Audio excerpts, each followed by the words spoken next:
When you don't go to Geico.com, car insurance can be confusing. Like Swedish techno confusing. Bark, bark, meow, meow. Dance with me, purple cow. Bark, bark, meow, meow. Ooh, you lovely cow. Geico makes it easy. With 24/7 access, all you have to do is go to Geico.com and you could save money on car insurance. It just makes sense. Unlike, Dance with me, purple cow. I like your moves. Blog Talk Radio. Oh, the little things you say and do make me want to be with you. Rain on it, crazy feeling, and I know it's got me reeling when you say I love you. Rain on the way you dance and hold me tight, the way you kiss and say goodnight. Rain on it, crazy feeling, and I know it's got me reeling when you say I love you. Rave on. Oh, well, rave on. It's a crazy feeling, and I know it's got me reeling. I'm so glad that you're revealing your love for me. Rave on and tell me not to be lonely. Tell me you love me only. Rave on.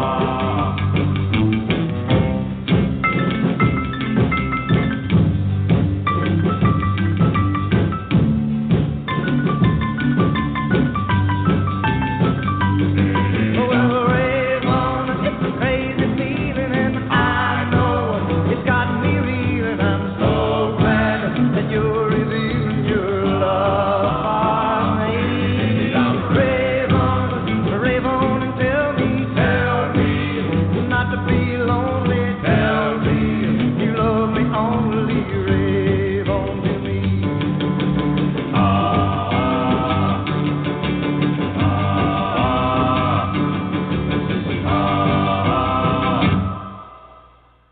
A little bit of Buddy Holly and the Crickets there. So one of my favourites, actually. Probably my favourite group named after insects. Except I don't know the ants. They were pretty good, but I don't know if they made it over the pond, but they were pretty awesome. I have to dig out some Adam and the Ants. That was pretty good. But yeah, a bit of Buddy Holly, Rave On. Thanks to Paul McCartney, who actually owns the rights to all of Buddy Holly's back catalogue. Bless him, which is kind of retribution for Michael Jackson's owner of his songs. So a little bit of history there, people. So it's episode 23, my giddy aunt. Thursday night again. Come round a bit quick this week. 1 minute it's Monday, then it's Thursday, back to the weekend, of course.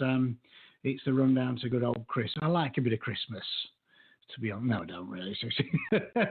I'm at that age where now where Christmas is a lot of a chore. So the sparkle and the delight, the childlike delight is sort of melted somewhat. Unless I'm just getting old and cynical, I guess. But there you go. Anyway, I was looking out the window earlier. There's a guy, and one of the neighbours, a strange, sad-faced little old man, walks up and down 3 times a day.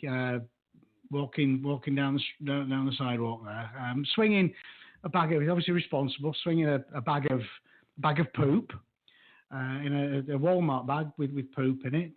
Doesn't have a dog, so I think they'll be coming to take him away very soon.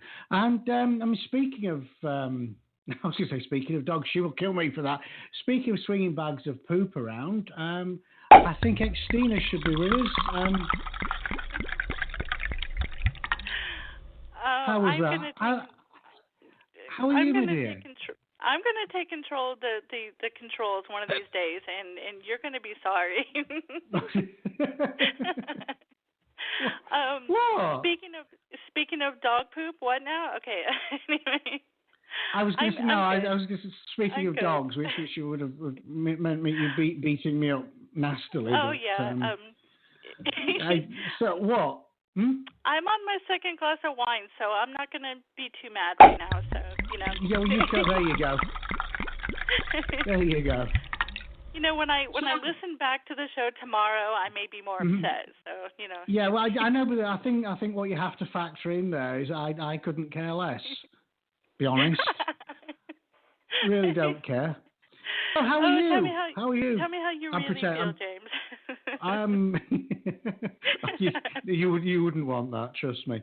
So how are you? Have you had a good week, my dear? I've had an okay week. It's been okay, but I agree with you that it was just Monday, and now we're at Thursday. So I don't know. Time is compressing, which means technically we could be getting close to a big hole and a big hole. Back to my ex again. Getting close to a black hole and nobody's told us. But hey, that's kind of scary, but I don't doubt something like that. I really don't.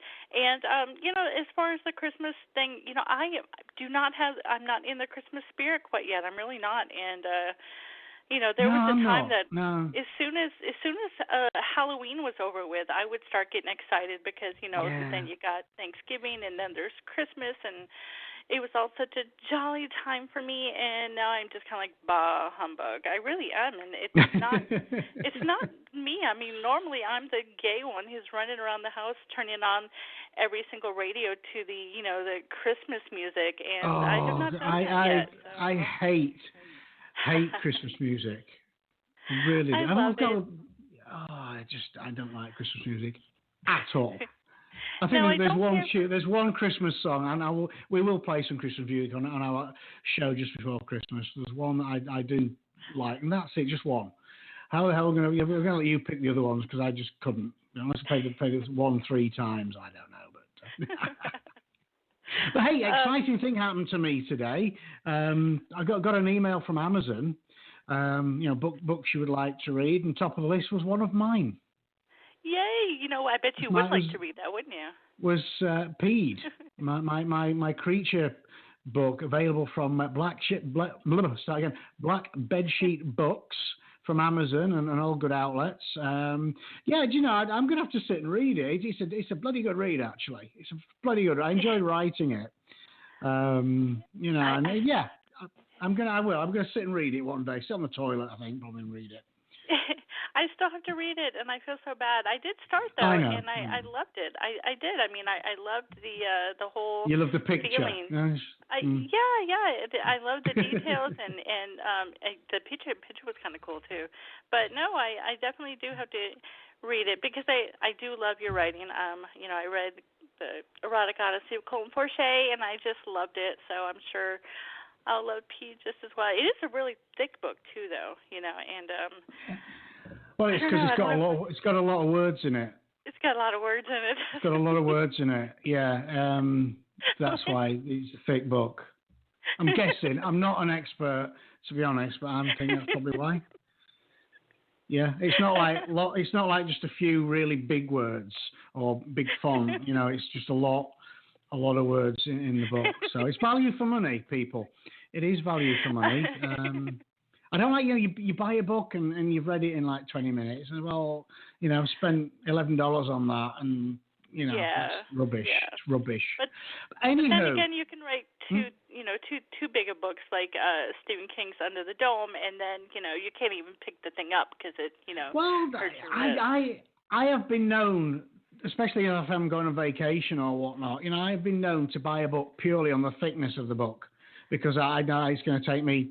I'm a fast reader, and I can get through books like nobody's business, and I read both volumes of Margaret Thatcher's autobiography during trips to the toilet, actually. It took me a few months, but I ploughed through her entire autobiography. Maybe I spent too much time on the toilet. That could be a problem. Anywho, we have a show. We do. Do we? See, nobody tells me anything. We have a couple of great guests. Our first guest is, I'm going to try and pronounce this, Stephen Kozeniewski. I'm hoping that you did that wrong because, I do try really hard to pick out, people with crazy last names just for you.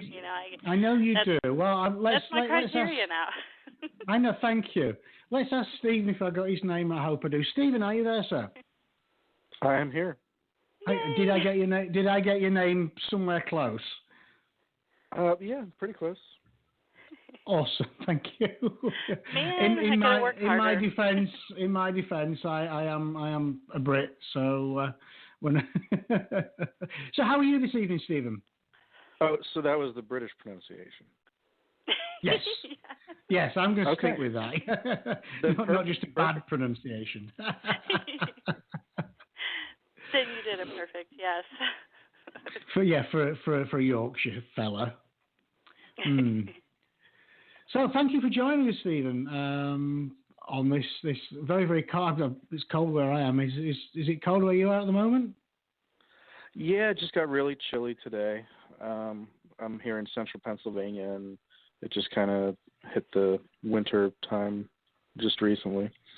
Yeah, cool. You'll probably be getting snow at some point soon, yeah? Yeah, should be soon. Mhm.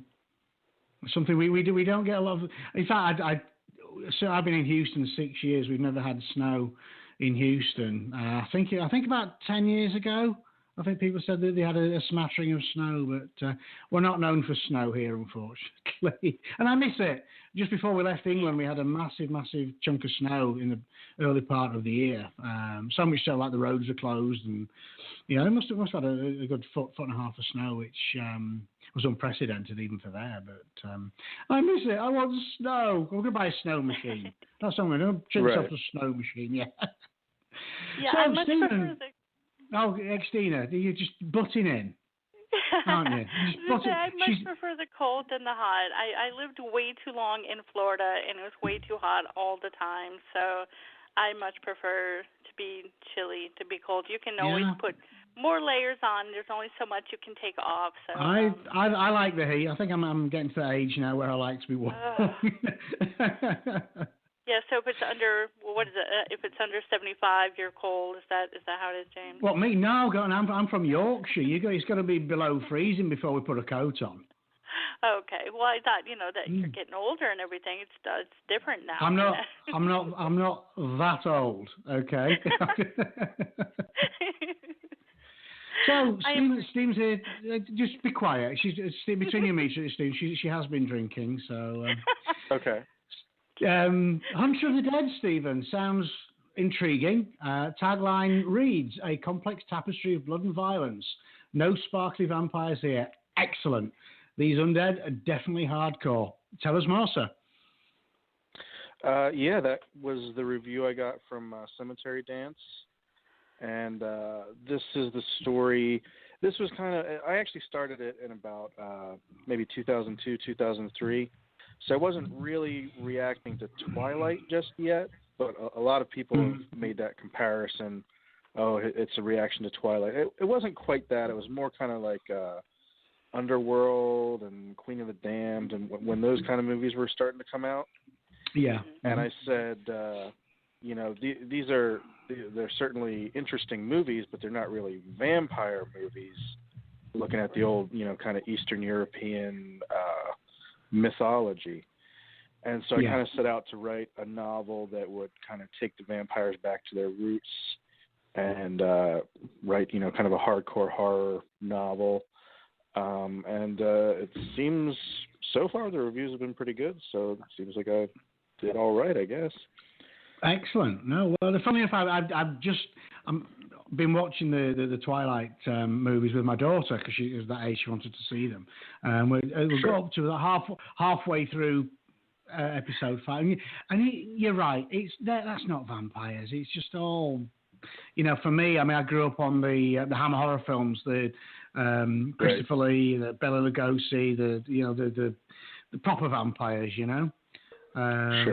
But the sparkly ones that come out in the daylight, no, it's just not.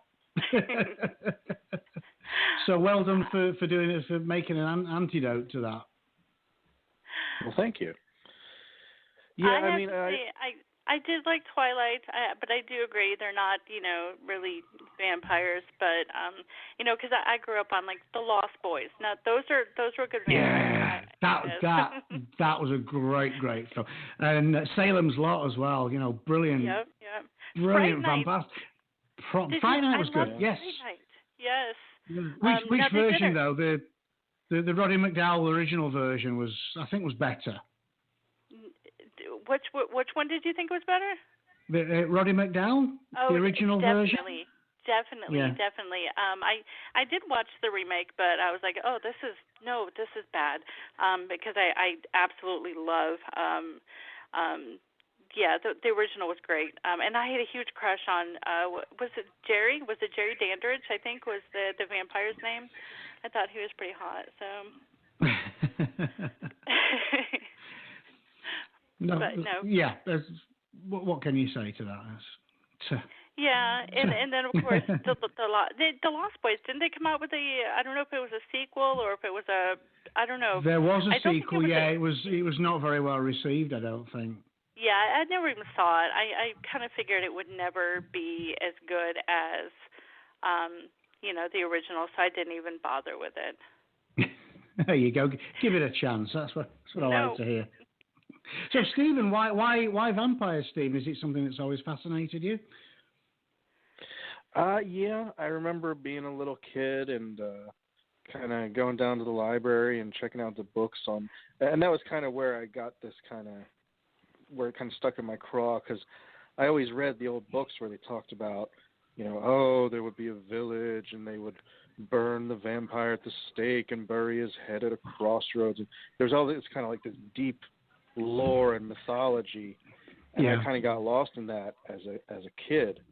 And even things like what you guys were talking about, like Near Dark and The Lost Boys and some of those vampire movies back in the day. Mm-hmm.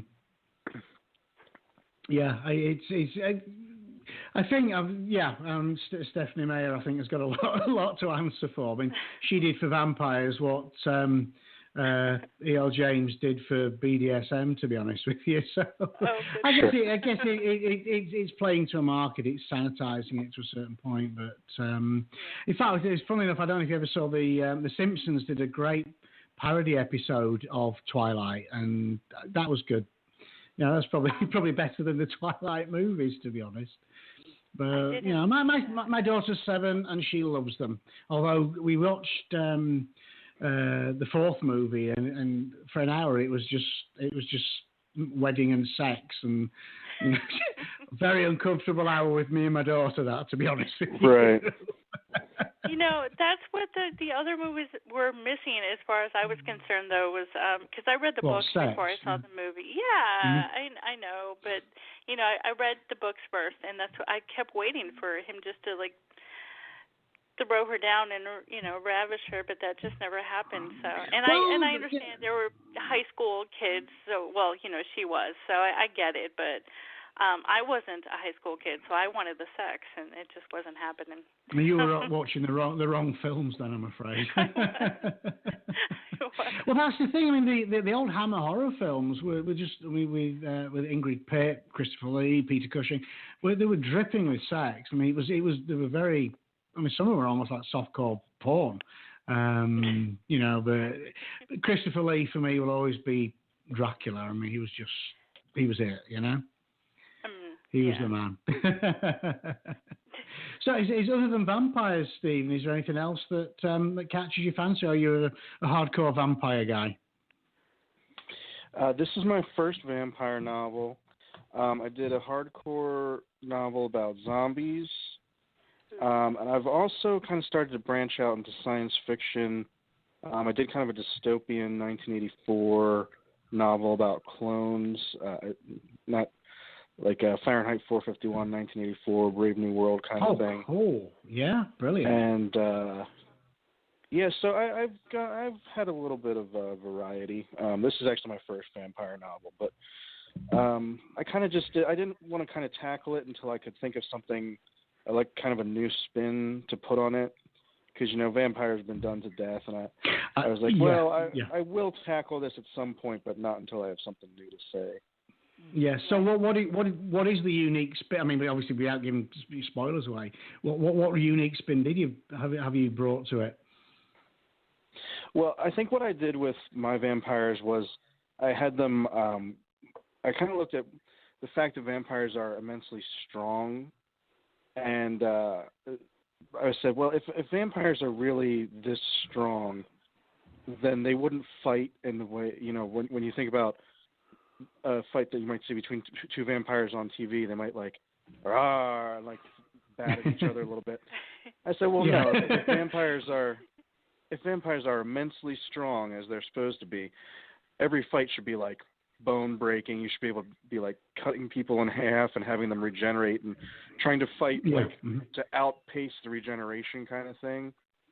So I really kind of brought a brutality to the fights and that kind of thing. Excellent. Yeah. You know, something I again, back to Twilight, you know, because there's some fighting in that. But no, that is a good point. I mean, for as strong as they are, then I like that. I like a bit of, you know, realism. You know, it's certainly with the violence. You know, a lot of people they will hold back. A lot of writers will hold back from portraying it. But no, I like that. So that's I guess making vampires. I guess probably this is a juxtaposition, making them more real. I guess in some respects, yeah. Yeah, I mean, obviously, there's kind of a suspension of disbelief that, you know, there's an immortal being with infinite strength and that kind of thing. But yeah, I did kind of, maybe I would say more gritty than realistic, but more like kind of down in the weeds, down in the dirt. Yeah. Yeah, that's good. Yeah, I'm with you. I mean, sorry, Xtina, were you? What would you want to say, my dear? I was going to ask Stephen if he had a reading for us. I do. Do you want me to go ahead and start? Yes, please. Okay. So this is right from the very beginning of the book, and the book's called The Hunter of the Dead, and this is the introduction of the Hunter of the Dead. Okay. So there's a couple of characters here, Scav or Scavatelli, and McVicker is his friend, and Miranda is the vampire hunter. Okay. Yep, go for it. Yeah. Okay. Scav hissed and leapt at her. As though she had been struck by a bolt of lightning, she was suddenly on her back. Both hands pinned to the floor and her weapons clattering away out of reach. The blow had knocked the wind out of her, and as she fought the panic of being unable to draw in oxygen, she struggled, but she wasn't even a rag doll in his grasp. She was like a butterfly, already pinned to a board. Then, like a tiny miracle, oxygen flooded into her lungs, and she took a deep gasp. It had seemed an eternity, though she knew it had really only been a few seconds, and her wits finally returned to her. Looking up, she wondered why the killing blow still hadn't come, but Scav wasn't even paying attention to her. The vampire was staring at the door.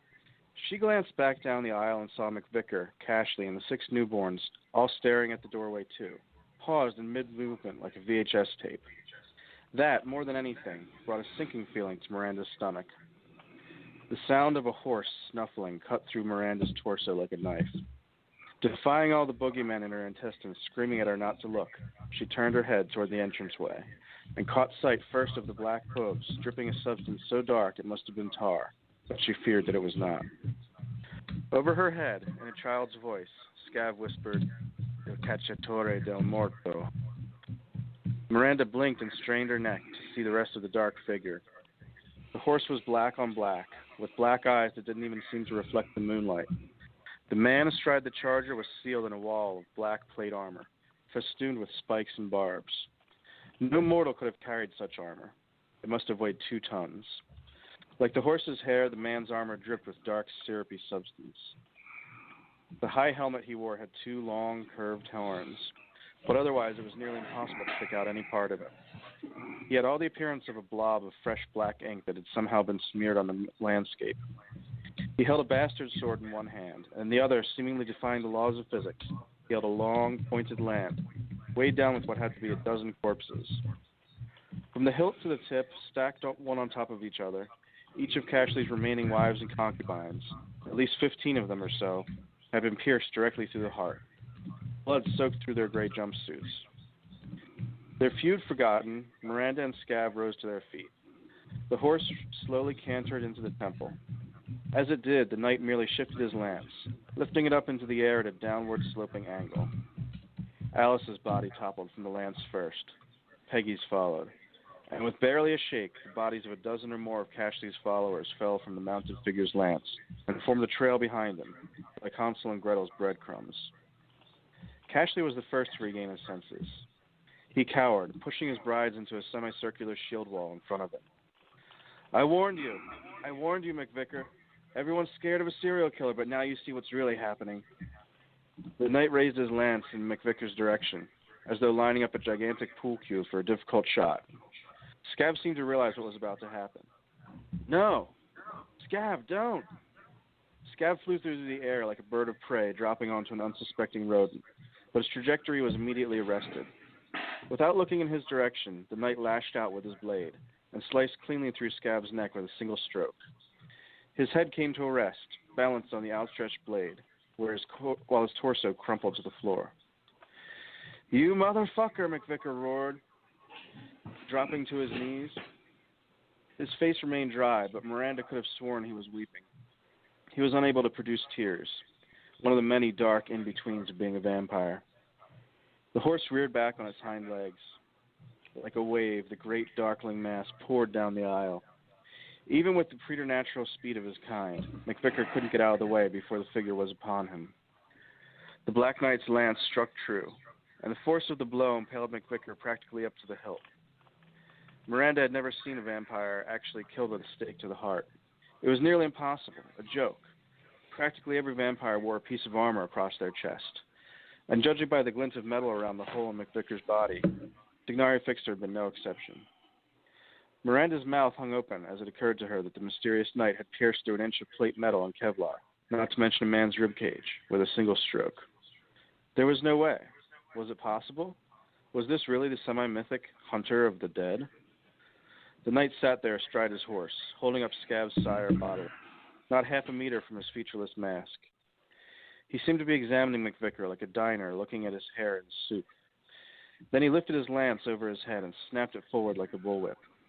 The crumpled mask that had been McVicker flew off and smashed into the rear wall of the chapel, a few feet above Cashley's head. Protect me, Cashley shrieked, ducking down so that his brides formed a barrier in front of him, and stumbling off toward the hole they had punched through the black wall.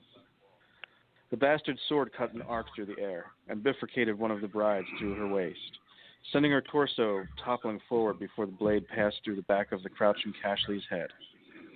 Cashley's corpse crumpled into a heap. His hasty retreat ended before it had even begun. The 5 brides whose legs remained attached to their bodies tripped over one another, trying to flee through the hole in the back wall. But that, too, was no avail. The knight was upon them in an instant, skewering hearts and ripping heads from their bodies with only his gauntleted hands. When those 5 were dealt with, he turned to look for the top half of the bride who had been split in 2. She was scrabbling away on her palms. The knight raised his lance. No, no, no, no, no, no, the bride began muttering. With a furious slam, he brought the lance down through the middle of her chest, snapping the tip of the weapon with the force of the blow, and sending it hurtling away to embed itself in one of the walls. The lance was so heavy that when he let it go, it toppled to the ground and raised the halved vampire off the floor. She strained and struggled to pull herself free of the impaling lance, but her efforts were either in vain or too slow. The knight dismounted, retrieved his bastard sword from Cashley's severed head, and lopped through her brain pan at nose level. Then, as if some eldritch and terrible god had cast its eye upon her, Miranda saw the horns of the knight's helmet turning in her direction. In that instant, she became certain that this was the legendary hunter of the dead. Even weighed down with so much armor, the hunter was upon her in a split second, and pressing his dripping sword to Miranda's breast. I'm on your side, she said, holding up her wrist to display her tattoo. I'm an inquisitor. We hunt. The blade drove into Miranda's sternum and exited just as quickly, drawing a trail of crimson through the air like an exploding firework. Oh no, that's it. Oh no, no. Oh, not Miranda. I said no. You could no. Come on. No, I was my breath when you did that. I literally was holding my breath. That was beautifully read as well, sir. Wow. You. Yeah. I want to ask, but I'm not. I'm gonna have to read this myself because I don't want to spoiler alert. But that was great. I mean, I know get what you said about it being certainly gritty. You know, doesn't you don't shy away from the detail. And I love that. I'm a big critic. Xtina will tell you from my work. You know, I'm a big detail person, and it's there. I love that. Yeah. Thank you. No, what happened? So, this is Hunter of the Dead is available now, yeah? Yeah, it's on Amazon, and you can also find it on Sinister Grin Press. That's the publisher. Mm-hmm. Paperback Awesome. and ebook. Okay, Awesome. all the usual outlets, yeah. And do you have a website you wanna give a plug to? Sure. My blog is Manuscripts Burn, manuscriptsburn.blogspot.com. And that's kind of my hub, and you can find all my social media and everything through there. Awesome. Everything's I on wanted that. to thank Brilliant. you very much, Stephen, for coming on the show. And will you come back and see us? Absolutely. Thanks for having me. Thank you No, so thank much. you. It's been a pleasure. Yeah, I don't think Xtina realizes that people can actually see us. She says that every week. He says, no, Shut up. it's radio.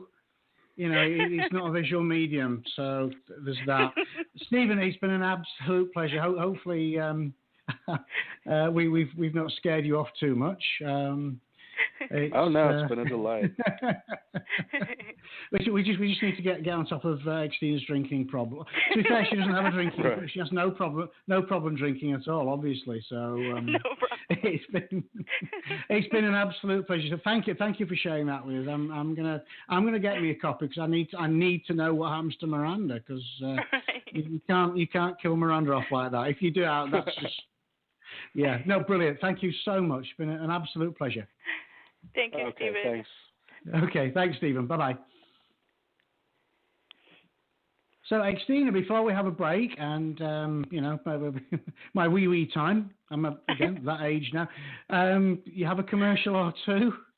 Or one? Or whatever. Do you have anything? Do you? Have you prepared anything? I don't have a whole lot. I have, you can find James at his website, www.jameslongmore.com. I also, in the mood for something steamy to read this holiday season, check out new erotica author Jennifer Lynn's website at jenniferlynnerotica.com.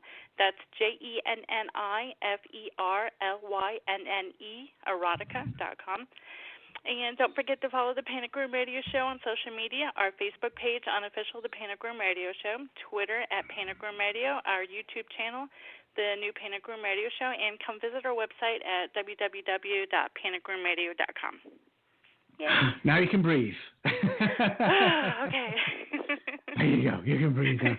Okay, right. We're going to play a tune so I can go to the toilet. Basically, I'm a slave to my bladder. I really am. So we will be right back.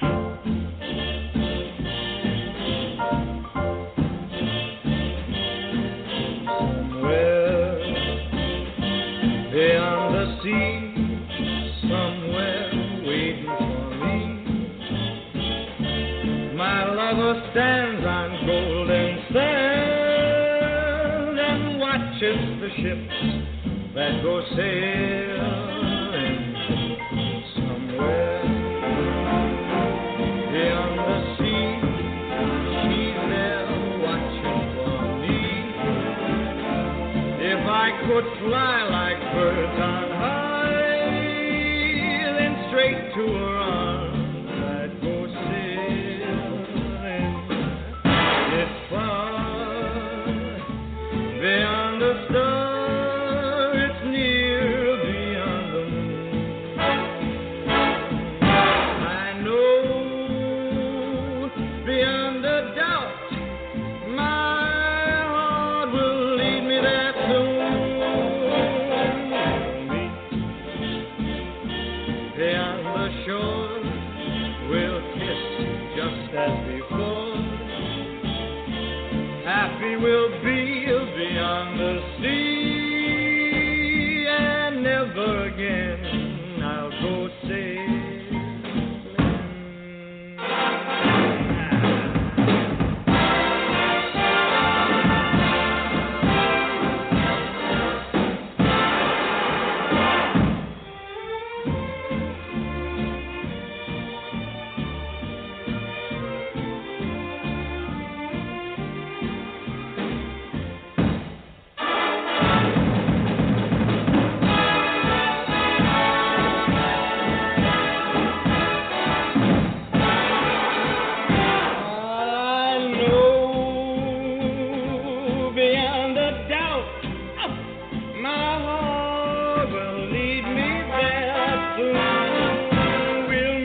of Bobby Darin there, Beyond the Sea. I love that song. It's because it's about sailing. Although, to be honest, I don't actually like boats because boats sink. I've seen Titanic. We've all seen Titanic, and the damn thing sank. So I was just thinking there whilst I was. Hang on. Oh, whatever. I forgot, didn't I? I've forgotten.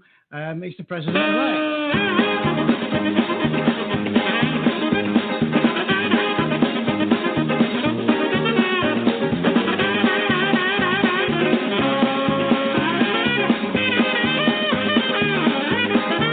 Grab him by the pussy.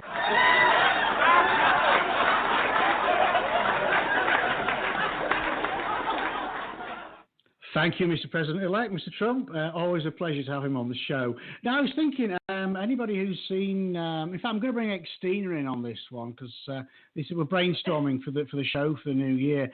Obviously, Trump will be on every week. I was saying, I don't know if you've ever seen James Corden's show. He's a British comedian, great comedian, very funny guy. Has his show, and he has a feature on there called Carpool Karaoke. I think I've mentioned this before, and he had Madonna on, I think, this week. And they come and they literally drive in the car and sing karaoke in the car, which is a great little gimmick. Now, I was thinking, and I think maybe we could put this, ask the listener, ask him what he thinks. We could do sort of radio show jigsaw puzzles. I don't know how that would work. I think it's a great idea. You know, we get our guest stars come on and we do jigsaw puzzles on the air. I think it could be a winner. It could be a winner. I'm thinking, you know, if I had enough wine, I guess I would, you know. You would, wouldn't you? You would do that. Yeah. Exactly. Just say, I've got a bit of sky. I think I have a corner. I have some sky here, and I do all the straight edges.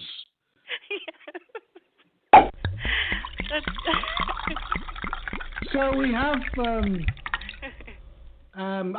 bit of an announcement actually before our second guest, Apryl Baker, USA Today best-selling author, which is awesome. I know she's been on before, but I haven't met her. I was during I had a brief sabbatical. So I've missed her. Yeah, I missed her then. So I'm looking forward to talking with Apryl. Just a little, bit of a. I know we alluded to it last week, so I'm sure our listener has been on the edge of his seat all week. Bless him, and he's died. One of the two. The show has a new sponsor. We have a new publisher called Hellbound Books.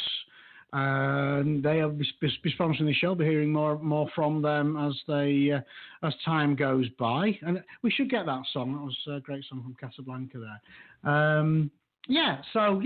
Hellbound Books. Watch out, hellboundbookspublishing.com for their newly emerging website. Still work in progress, but they're bringing on some fantastic independent authors, yours truly included. And Xtina's book is I believe, found a home there, yeah?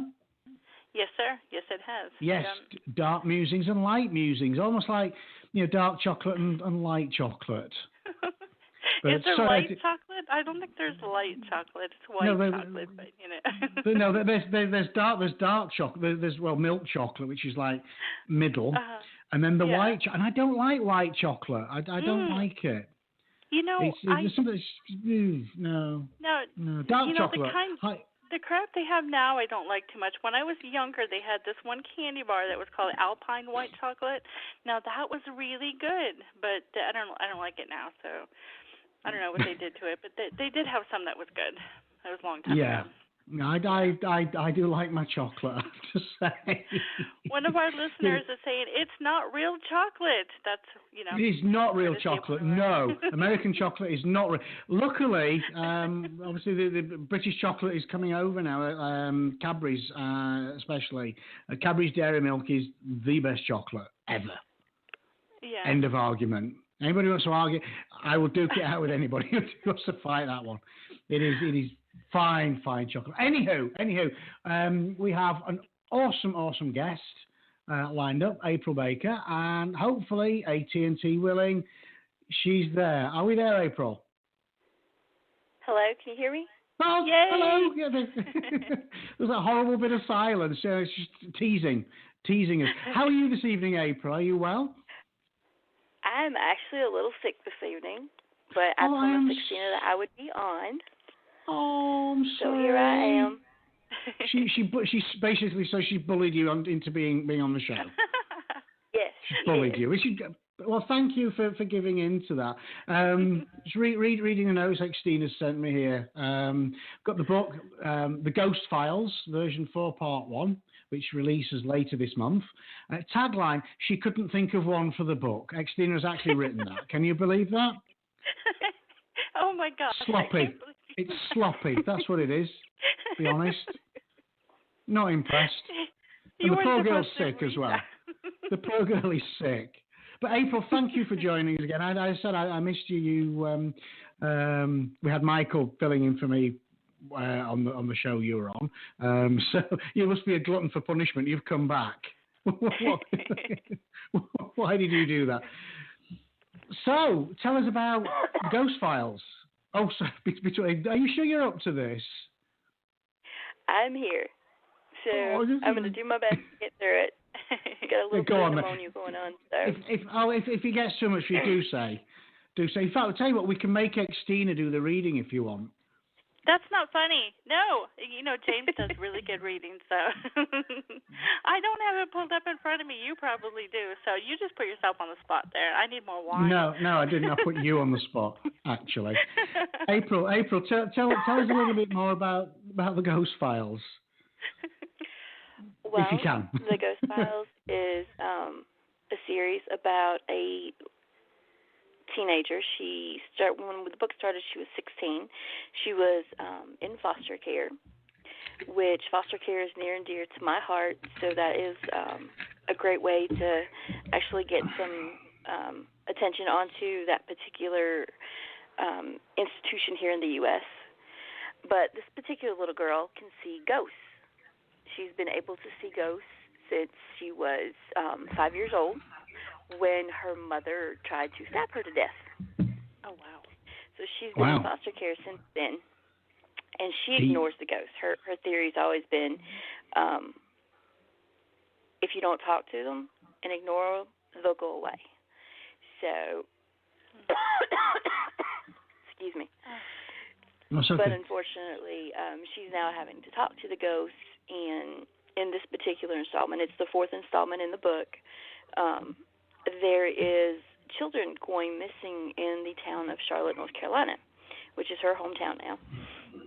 And unfortunately, they've discovered that it is one of the fallen angels that fell with Lucifer, and he is attempting to gain enough soul fire, which is a collection of souls that he gets to maintain his presence on Earth. Usually he's only on Earth every 150 years to recharge and get new souls to feed him for the next 150 years. But he's about to discover a way that he can stay on Earth, and it's up to her to put him to rest.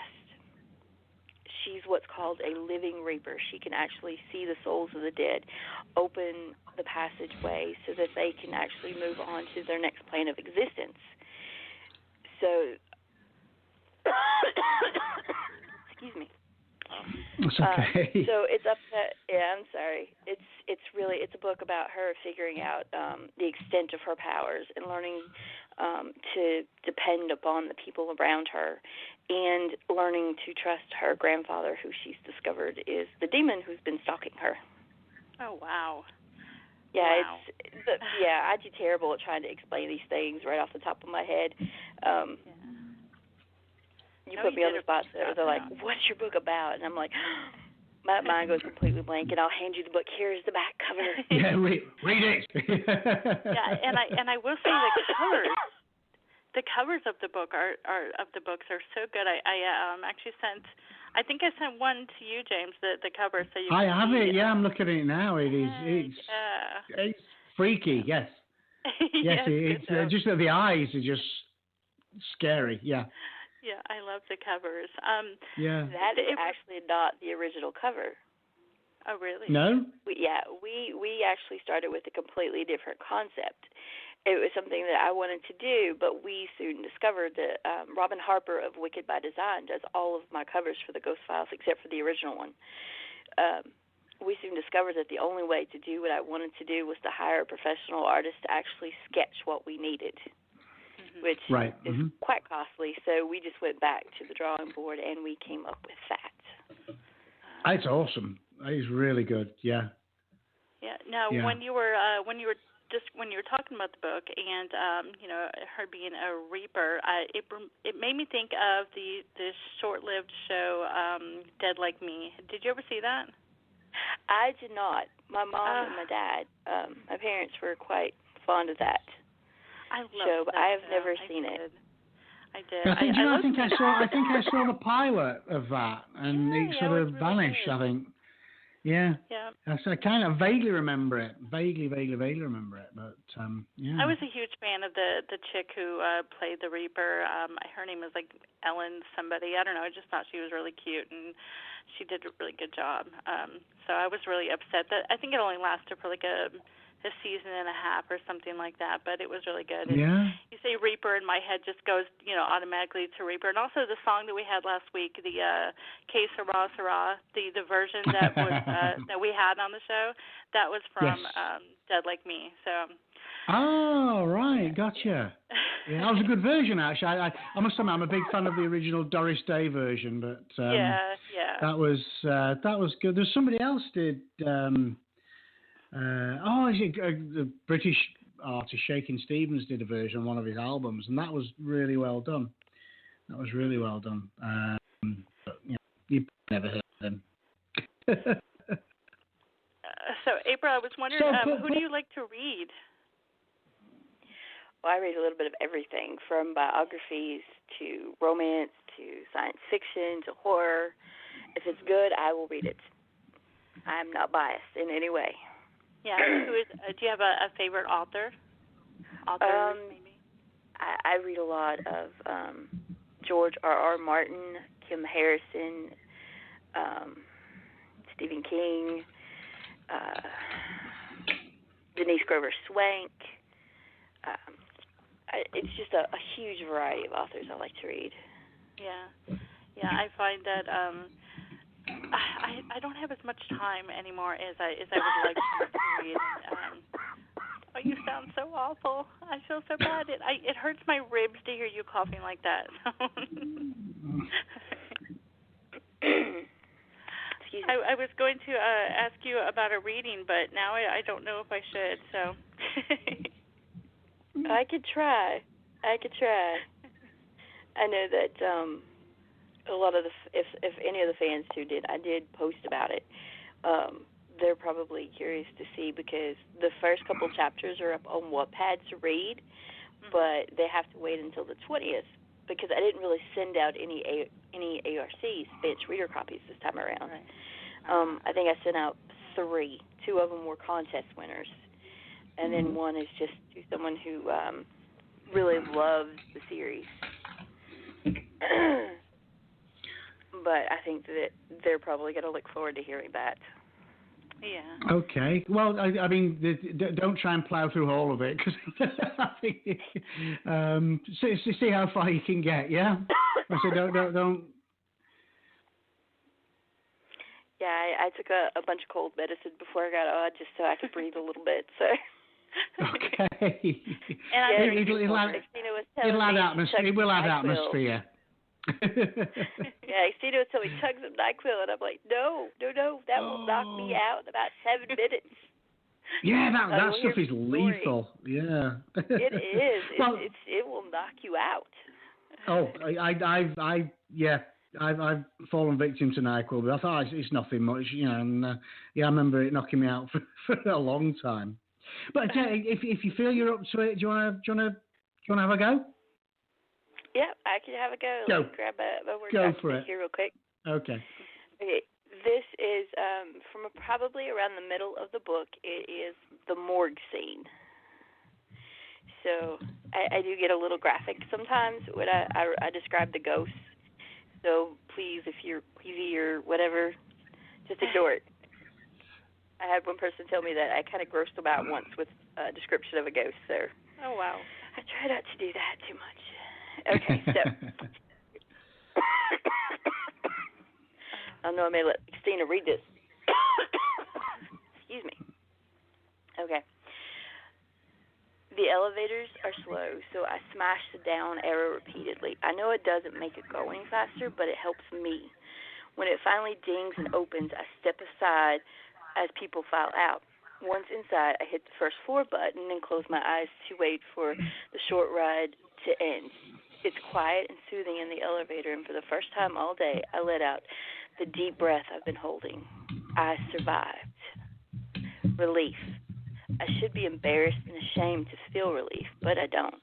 Maybe that makes me the selfish person everyone thinks I am, but I survived. I survived.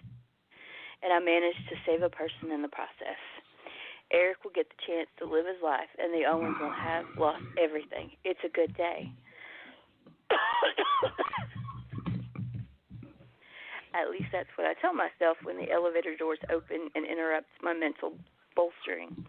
I step out and automatically turn left. I know the layout of the Carolinas Medical Center better than most. I've been here enough to know where everything is. Only I'm not in the hallway leading to the cafeteria.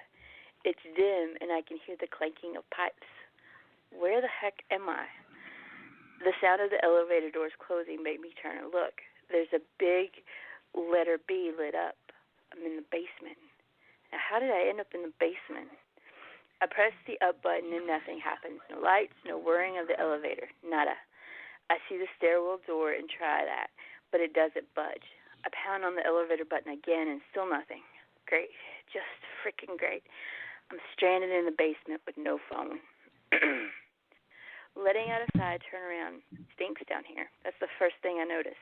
It's like they dumped all the old garbage and rotting food in one place and the stench took over. Funky garbage is a smell that I'm going to forever remember. The second thing I see is the sign up on the wall I'd missed. Sign on the wall that I'd missed before. We're in the basement, and there's only one thing they keep in the basement: the morgue. It's dim. The old lights overhead flicker and cast shadows over the walls. Cold, too. Freezing, really. I search the empty hallway, the first warning bells going off in my head. Something's down here with me. Keeping my back against the wall, I inch away from the elevator door. The clank of the water pipe startles me and I jump. The white floor tile is dingy, stained. The green walls might have once been bright, but they haven't been painted in Lord knows how many years. They're discolored with what I don't even want to know. A whoosh of air curls through the ducts and I jump. The AC. It's just the AC kicking on. Deep breath, Maddie. Stay calm. A few months ago, I might have believed all I had to do was close my eyes and ignore them, but I know better now. Ghosts have the ability to physically hurt you. I've experienced it firsthand. A little girl's laughter floats down the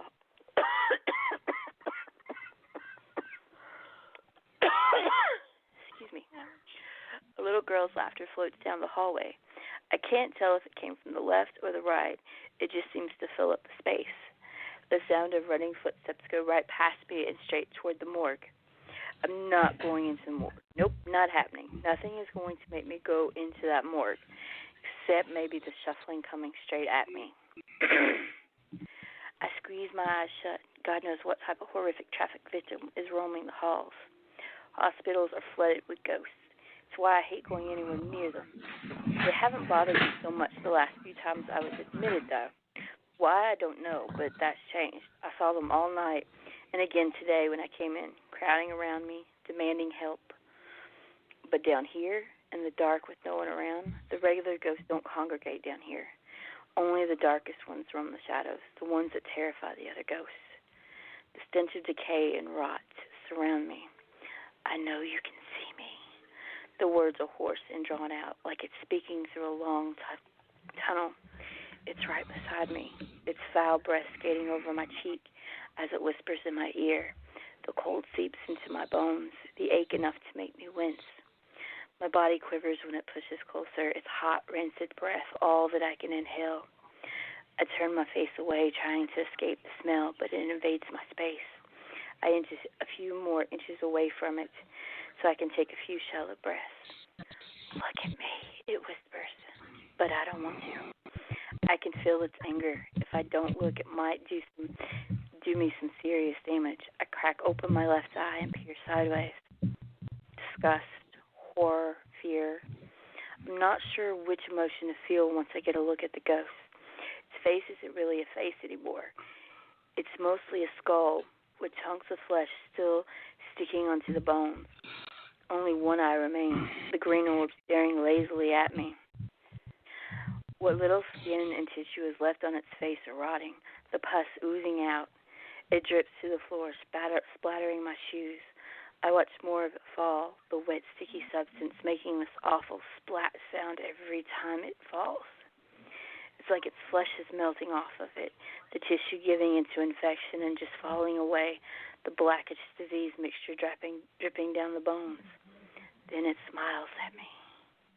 And I'm going to have to cut it off there because if I read more, I'm going to cough all night long. That was awesome, though. And you did a great job even with being sick. Oh, yeah, I'm really thank you for joining us. Even if you've been sick, I feel terrible. You survived it. Thank you. Yeah, I really appreciate it.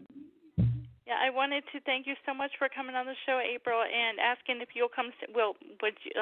I can't say will you come see us again because James will make fun of me. So will you? Because I'll embarrass you. Yes. So if I what do I say if I don't say will you come see us again? Well, it's okay because I'm from the South, so we say that all the time, whether we're on the phone or just chatting in person. So April's nicer than you, James. She will come see us again. Yeah. So where can we find the seats out 20th of December? Where Amazon, all you outlets, April? I can barely hear you, James. It's like your phone is breaking up on me. Yeah, he is breaking up. In and out. Yeah. My fault. So, okay, Xtina, just ask her where we can find the book. Yeah, where can we find your books, April? The Ghost Files series you could actually get from Amazon, Barnes & Noble, iBooks. You can also order them online through Walmart and Books A Million as well. Okay. The rest of my books are mostly through Amazon. You can go check me out on Amazon.com. All of my books will be listed there, and you can pre-order the Ghost Files Volume 4 now before it goes live on December 20th. And if you want to get a couple chapters in to see what the book is about, you are more than welcome to go to Wattpad. I am April Baker 7. You could read a couple chapters of the new one as well as read the entire first book for free on Wattpad. Oh, wow. Awesome. I will put up those links on our Facebook page. And I want to thank you again for coming on the show, and I would definitely be in touch with you to come back on again. Yeah, thank you, April. Get well. I'll be sick. Yes. Okay. Take some NyQuil and go to sleep. All right. Thank you guys for having me. I really appreciate it. Thank you. No, thank you, April. Get well. Okay. Xtina, say goodbye. Goodbye, Xtina. Goodbye.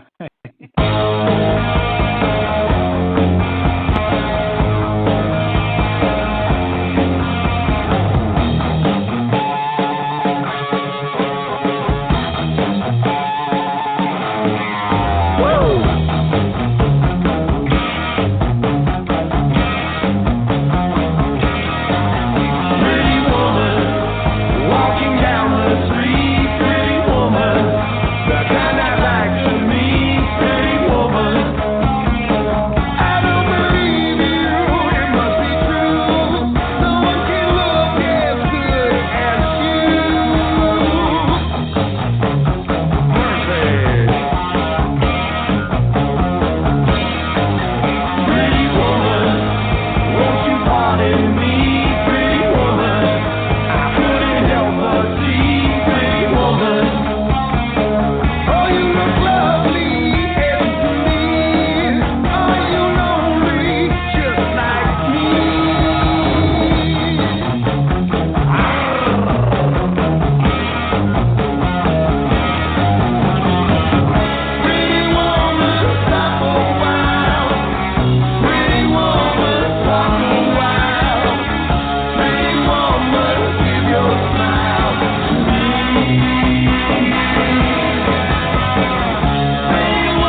When you don't go to Geico.com, car insurance can be confusing. Like Swedish techno confusing. Bark, bark, meow, meow. Dance with me, purple cow. Bark, bark, meow, meow. Ooh, you lovely cow. Geico makes it easy. With 24/7 access, all you have to do is go to Geico.com and you could save money on car insurance. It just makes sense. Unlike, you know. Dance with me, purple cow. I like your moves.